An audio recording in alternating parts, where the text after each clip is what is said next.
wasiirka awqaafta arrimaha diinta ee xukuumadda federaalk ee Soomaaliya Sheekh Mukhtaar Roobo Cali Aw Mansuur ayaa si kulul uga hadlay weerarkii Al-Shabaab ay ku qaadeen Hotel Xayaat ee magaalada Muqdisho iyo weerarada kale ee ay ka geysteen gudaha Soomaaliya. Sheekh Mukhtaar Roobo oo ay garab fadhiyaan qaar ka mid ah culimada ayaa sheegay inay tahay wax aad looga xumaado dhibaatada ay guud ahaan dalka ka geysanayaan ururka Al-Shabaab, isagoo sheegay in aysan wax diin ahayn. culimada jazaahumullahu khayr ayaa caddeeyeen waxa meeshaan ka dhacay sharci ahaan waxa ay yihiin taas ay dowladdu ku waafaqsan tahay. culimada muslimiinta ee Soomaaliya joogo waxay ijmaac ku yihiin waxa meeshaan laga sameeyay habeen dhaweyd ama wadanka guud ahaanba laga sameynayo oo nimankan ay sameynayaan inaanay diin shuqul ku lahayn, waana masale ijmaaca. culimada caawa waa kuwan mowqifkooda caddeeyey, hadda ka horna mowqifkooda way caddeeyeen. kulan intaa ka ballaaranna way niyeysan yihiin inay isugu yimaadaan oo ay mowqifkooda ku caddayn doonaan. waxaa insha allahu tacaala gacmaha isqabsan doono culimada iyo dowladda iyo shacabka.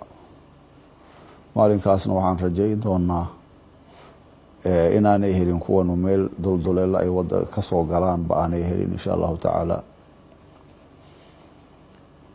marka hore say culimadaba u tacsiyeeyeen ummadeena waan u tacsiyeyneynaa. qof kastoo ay waxgaareen, dadka dhintay ilaahay waa iska shuhada, ilaahay jannadiisa ha geliyo. kuwa dhaawacan ilaahay hanoo caafiyo, kuwa la argagixiyeyna ilaahay ha dejiyo, hantida burburtayna ilaahay bedelkeeda hana wada siiyo.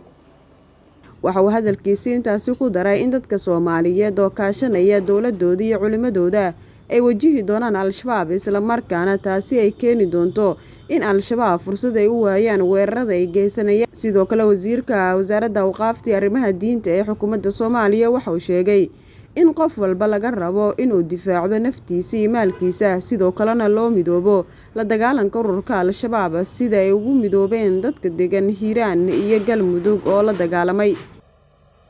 meelo badan baa ummadda intay is-abaabuleen iska dhiciyeen. maalin dhaweyd baxdaan arkayay, waxaa ka dambeysay hadda Hiiraan boqol meel ka mid ahaan arkayay, meelo kalena way jiri doonaan.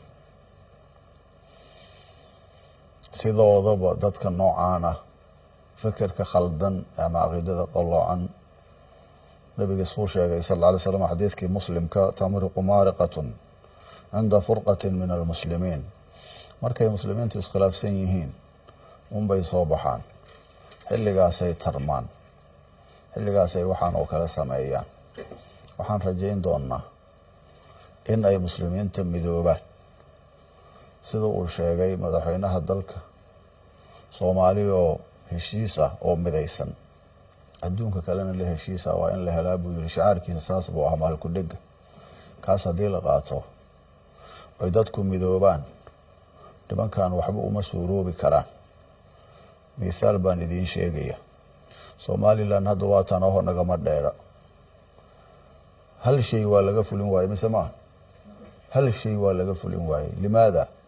dadka isku duuban, kan geel jiraha iyo kan ganacsiga iyo maamada guriga joogto, qof walba waxa uu arko uu dareen geliya ayuu soo sheegaya. waxba waa laga sameyn waaye. intaas oo kale runtii wax iyo ka badan baa la sameyn karaa. marka hore horta midnimada in la soo ceshado si loo wajaho waxaan meesha ka jiro. idinkuna waxaad tihiin waad arki doontaan. anigu waxaan leeyahay ummadeena markasta aan ku celinaya midnimaan uga gudbaynaa, tan uga gudbi karnaa. gacmaha inaan isqabsanno ayaan uga gudbi karnaa. ilaahay inaan isku xirno ayaan uga gudbi karnaa. war diintu iyagu ma leh, diintu waa diintii muslimiinta. hortoodaa muslim la ahaa, waana la ahaan doona. anigu waxaan warkayga kusoo gebagabaynayaa in insha allahu tacaala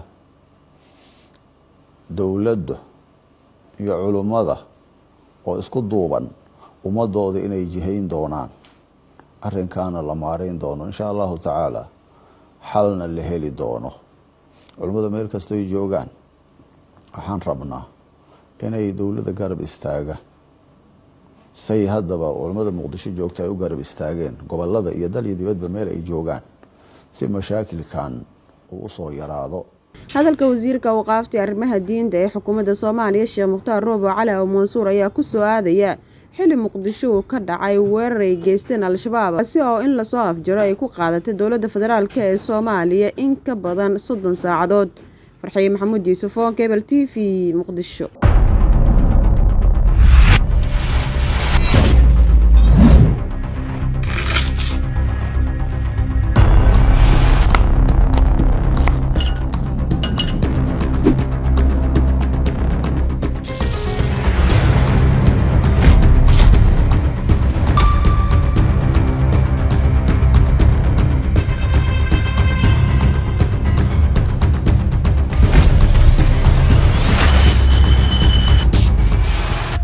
صاحب حاد سمين سايكل بليغي ستابلت ما هي تكرير ما يسترن waxaan ay arday ku dhigtaa qaab online ah anigoo isticmaalaya internetka MiFi internet samtel macmiil kaga shubo xirmooyinka internetka iyo ku hadalka xidig haliber hal Fergees oo hel 20% oo ah internet abaalmarin oo dheeraad ah